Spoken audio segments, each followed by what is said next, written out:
Chers frères et sœurs, amis de le Seigneur, que la paix et la grâce de Dieu capable avec nous aujourd'hui. On a continué avec la fin des temps. Sujet nous pour matin, c'est la préparation de l'Église pour la fin des temps. Lettre que Christ écrit à l'Église de Pergame, dans Apocalypse chapitre 2, on nous lit verset 13 là qui dit « Je sais où tu demeures, je sais que là est le trône de Satan. Tu retiens mon nom et tu n'as pas renié ma foi, même au jour d'Antipas, mon témoin fidèle, qui a été mis à mort chez vous, là où Satan a sa demeure. » Remarquez, Christ relève Pergame la demeure de Satan, et là il dit qu'il y a un trône Satan là. Pour qui ça Christ parle de trône Satan là? À Pergame, alors pas oublier Pergame c'est une ville d'Asie mineure, c'est capitale ville grecque. Et là, tu as gagné un temple, plusieurs faux dieux et quelques hôtels pour faux dieux autour. Par exemple, tu as gagné un temple pour Zéus, Dionysus, Athènes, etc. Tu as gagné un temple pour Asclépius, qui c'est Dieu de la guérison et de la richesse. Donc, c'est ça que fait même Christ Paul dit, l'église là, ça c'est demeure Satan, et ça c'est trône Satan là. C'est jusqu'à ce que tu arrivé tuer un serviteur de Dieu, Antipas, qui était mort pour le nom de Dieu. On voit quelques vérités concernant l'histoire de l'église à Pergame. On regarde la pression de l'église à Pergame, la pression de l'église. Si vous regardez dans le verset 13, là, il dit, je sais où tu demeures, je sais que là est le trône de Satan. Le trône de Satan. Et dans le même verset, il dit, plus bas, il dit, là où Satan a sa demeure, de bagage qui est très fort, Satan demeurait là, parce que trône yo, temple yo là, Satan a un trône là. Ça veut dire, là, il fait un pile louange pour lui. Il a un pile priorité. Donc, pression que nous avons gagné, place là, c'est difficile. Parce que Satan a une demeure là.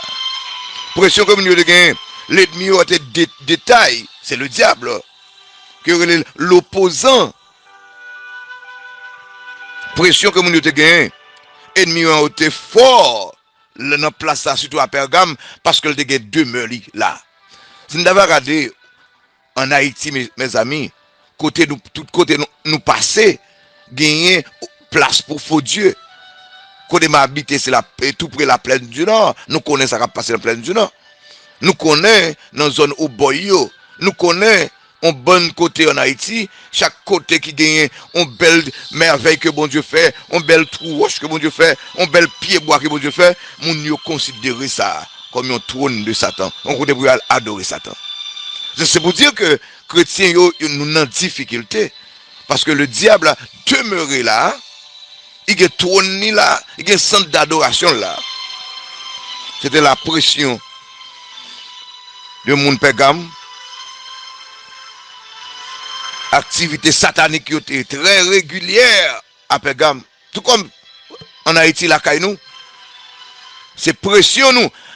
Pas oublier que dans la ville, dans les derniers jours, pas quitter bagay sa yo, emporter nous, rester attaché à bon Dieu. Numéro 2, la présence de Christ avec l'église. Moi-même ça, oui. Il dit, je sais là où tu demeures. Je sais que c'est le trône de Satan. La présence de Christ, il dit, quand il dit, je sais, présence est marquée par son omniscience. Il connaît toute bagaille, il connaît problème nous, il connaît attaque satanique qui fait contre nous. Le fait qu'il connaît, il ne peut pas plaguer nous, il ne peut jamais abandonner nous. Il a. Présence est marquée par son omniscience. Présence est marquée par son pouvoir. Il dit, écrit à l'ange de l'église de Pergame, voici ce que dit celui qui a l'épée aiguë à deux tranchants. C'est que il a un pouvoir pour contrecarrer malin. Il a pouvoir pour vaincre malin, nous pas pour une peur. Nous pas pour une peur attaque malin.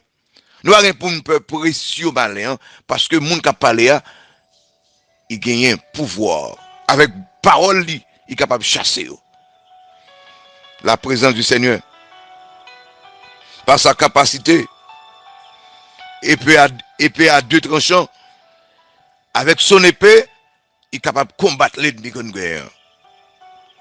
Pas peur quand on est en Haïti, pas peur quand on est aux États-Unis, pas peur quand on est au Brésil, pas peur quand on est quel que soit attaque côté capable de gagner. Même si tu as demeuré dans le trône du diable, dans une ville côté Satan a pile pouvoir, on va gagner pour peur parce que mon cap gado là, c'est celui qui a l'épée à deux tranchants. Numéro 3, la préoccupation de l'église. Dans le dernier jour, qui préoccupation nous?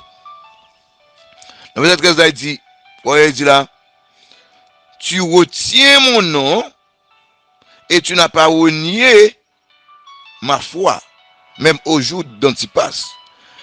Aucun ben non moins préoccupation nous, c'est retenir le nom de Christ en dépit de toute bagaille, tout ça n'a connaît comme problème, comme difficulté, rester attaché à bon Dieu.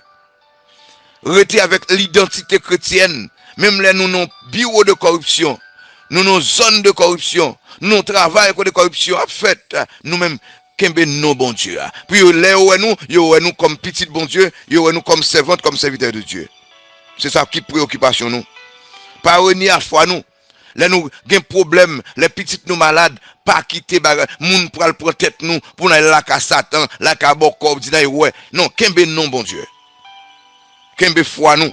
Kembe foi nous devant problème yo, kembe foi nous devant difficulté yo. Restez fidèle. Dans verset 13 là, il dit comme ça. Nous faisons même genre au jour d'Antipas, mon témoin fidèle. Antipas c'est un serviteur qui a été tué pour foi li. Comment Christ relève, mon témoin fidèle. Christ a tant de fidélité dans nous. Dans le moment de persécution, parce que pas grand chrétien encore. Restez fidèle. Restez attaché à bon Dieu. En début de problèmes, en début de calamités que nous connaissons. Et puis numéro 4. Numéro 4. Précaution que l'église en doit prendre. Quand dans verset 14, précaution que l'église en doit prendre. Il dit, mais j'ai quelque chose contre toi. C'est que tu as là des gens attachés à la doctrine de Balaam qui enseignait à Balak à mettre une pierre d'achoppement devant les fils d'Israël pour qu'ils mangèrent des viandes sacrifiées aux idoles et qu'ils se livrassent à l'impudicité. Prends précaution que nous devons prendre, éviter l'idolâtrie. Songez Balaam, c'était son homme d'église, oui. Nous avons dit son serviteur, bon Dieu, dévié, peut-être dévié par l'argent pour la mettre tentation pour petit bon Dieu. Éviter l'idolâtrie, éviter adorer tête ou. Nous avons vu dans un moment où les hommes adoraient propre tête par eux. Orgueil fait ouais, yo même seul. Regardez, leur très orgueil, c'est vous-même seul qui existait. C'est un coup de sorte d'idolâtrie ou c'est vous-même seul. Vous voulez éliminer tout le monde. Évitez l'idolâtrie. Évitez l'adoration de soi. Évitez la corruption sous toute forme. L'argent sexuel et tant d'autres. Évitez l'immoralité. C'est ça, Balaam. Tu voulais prendre le peuple dans le piège. Pour le peuple tomber dans l'immoralité. Évitez l'immoralité sous toute forme. Évitez mauvaises relations, mauvaises associations. Évitez ça parce que ça yo ka dévier ou. Pendant un moment la fin, pendant et jusqu'à ce que Christ vienne enlever l'église, nous-mêmes rester propres. En dedans problème, il été propre. En dedans persécution, il été propre. Là nous tenter, rester propre. Et puis finalement, la prise de décision. La prise de décision que l'église en doit. Décision que l'église en doit prendre. Verset 16 là. Il dit, repens-toi donc, sinon je viendrai à toi bientôt. et je les combattrai avec l'épée de ma bouche. Réponds-nous. Moun qui la caillou qu'on pas chasser. Nèg qui dans corruption qu'on pas parler avec yo. Prochainement m'a vini dit m'a combattre, m'a éliminer. Reprenons, ça veut dire changer de pratique, changer d'association pour éviter la destruction. Qui décision que nous devons prendre décision pour nous tendre ça, bon Dieu a dit, dans verset 17 là, il dit que celui qui a des oreilles entende ce que l'Esprit dit aux églises. Nous-mêmes qui attendez, l'ouvrir les oreilles pour tendre ça, bon Dieu dit. Valoriser la parole de Dieu. Valoriser le message que bon Dieu voit et puis il dit, Wagen, ma bola man caché. Man caché, Wagen accès au trésor de Dieu. Et il dit à celui qui vaincra, non seulement la manne cachée, mais je lui donnerai un caillou blanc. Et sur ce caillou est écrit un nom nouveau que personne ne connaît si ce n'est celui qui le reçoit. Caillou blanc, dans la période apocalypse là, c'est écrit là, il était surtout signifie innocence. C'est-à-dire que le fin jugé, les bon caillou blanc, c'est pour dire, nous fin juge, mais nous trouvons innocent. Un caillou noir, il a symbolisé culpabilité. Regardez, dans le matin, les Christ viennent chercher l'église. Est-ce qu'on a un caillou blanc? C'est-à-dire que on a accès au trône de Dieu. Bon Dieu a trouvé innocent. Ou bien au caillou noir, l'a trouvé coupable. S'il vous plaît, changez de pratique jeudi, changez de vie jeudi. Ou à recevoir un caillou blanc, l'église va enlever, ou a accès pour enlever avec l'église. Mes chers amis, songez, pression l'église. Nous connaissons la pression qu'on a là. Pression économique, pression spirituelle, pression sociale. Mais nous demandons pour être ferme parce que présence Christ avec vous. Préoccupation qu'on a là, c'est pour qu'aimer le nom de Dieu, c'est pour être attaché à la parole de Dieu.